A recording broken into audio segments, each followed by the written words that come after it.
So ngayon guys, ang pag-uusapan natin ngayon isang college life. Ano nga ba ang college life? Ang college life ay isang mahirap na gawain. This is not true.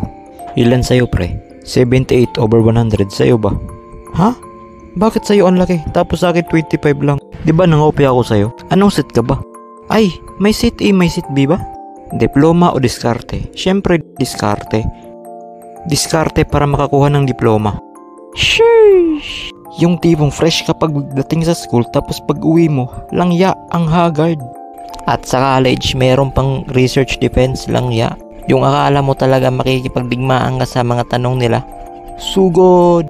Why did you choose this research and what is the effect of the economy? Oh my god, I'm a tragedy in the situation.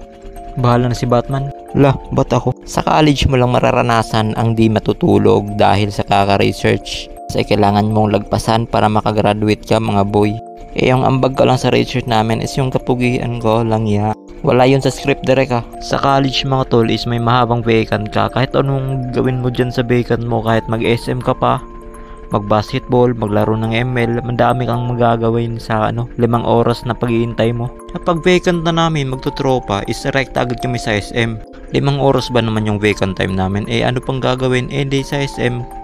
Medyo malayo or medyo malapit yung SM namin kaya naglalakad na lang kami papuntang SM. Ginagawa namin sa SM is kumakanta. Umaganda ang paligid ng bawat tao ay puno ng pag-ibig. Oh, 'di ba? Parang sinaka lang.